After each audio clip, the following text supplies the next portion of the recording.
Did you ever notice avoiding pain keeps you stuck and not safe? Year as a pro poker player and gamer showed me that the hardest struggles from brutal bosses to real life conflict are exactly what drive real growth. So in this video, I'm going to show you exactly how embracing pain makes every goal more reachable and fulfilling, both inside and outside the game. To understand how to embrace that struggle, we have to face one of the toughest bosses in the lands between. If you played Elden Ring, you know this corridor very well. Here, legends were made and dreams were shattered. The first time you cross the fog, you see her, Malenia, the Blade of Mikela.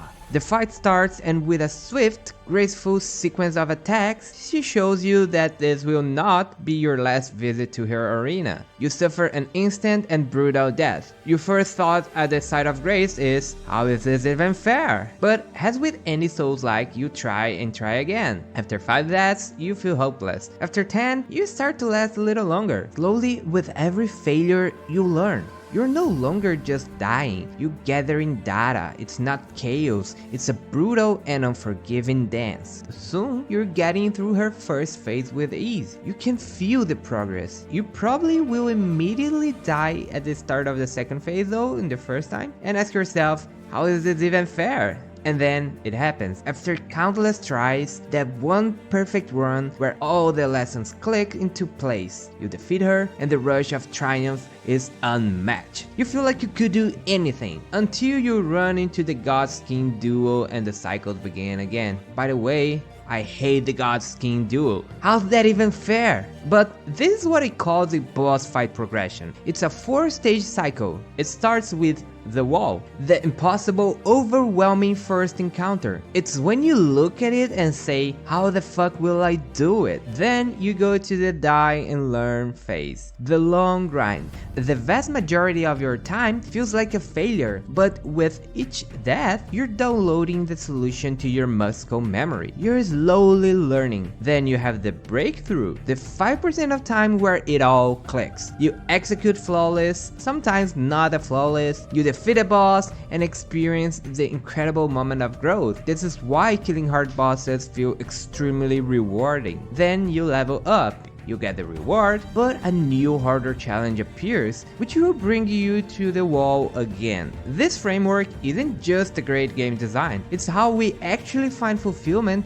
in real life. And I'm experiencing this exact progression right now in my life. I recently fell in love with motorsport through karting, and since I moved and have no kart tracks around, I started sim racing. And I gotta be honest, just like in any Souls-like, most of my time is in the dying and learn phase. As a beginner, learning new tracks feels like I'm constantly facing a new boss. I hit the wall on every new track, running wide on every corner. Then comes the long die and learn stage, with its hundreds of laps just to find a decent pace. I start to get more consistent during that phase. I stay within the track limits, and honestly, I just don't die. And then I finally have the breakthrough, the moment when I had the confidence to jump in a ranked race, when I'm able to consistently hit my target lap time, even if I'm not in first place because I could run into better drivers. The feeling is incredible. It's the 5% that justifies the 95% of struggle. And of course, then comes the level up. My breakthrough lap of 1 minute and 33 felt amazing at first, but now I had to start the whole cycle again.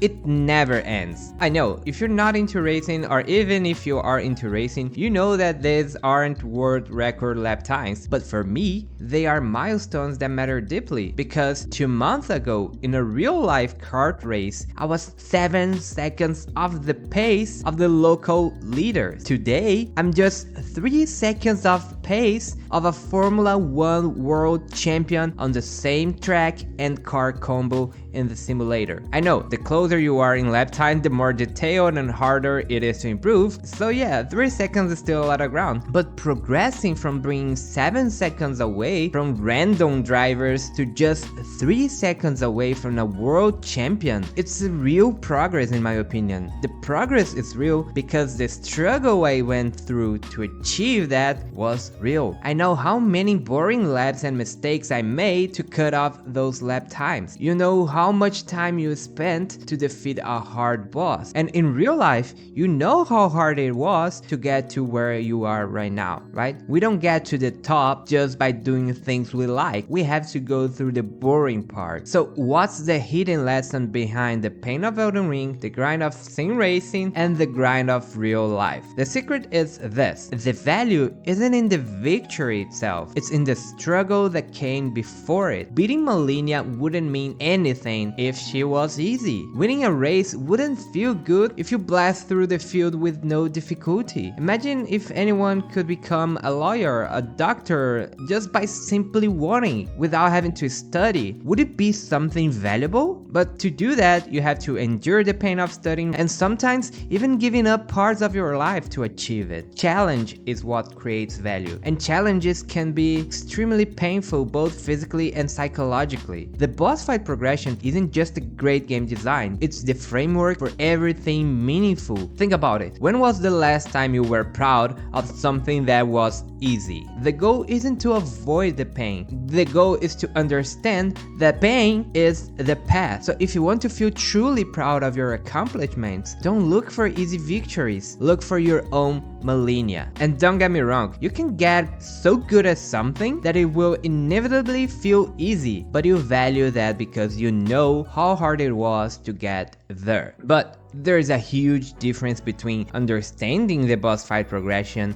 and actually succeeding in conquering it. If you have a hard time with competitive games and tilt in general, your journey to progress can be extremely stressful and frustrating, which means you won't be able to progress as fast or even stop progressing at all. And worse, your body, health, and family will pay the price. If you want to learn how to take control of your own actions and have more fun in highly competitive games, then watch this video next.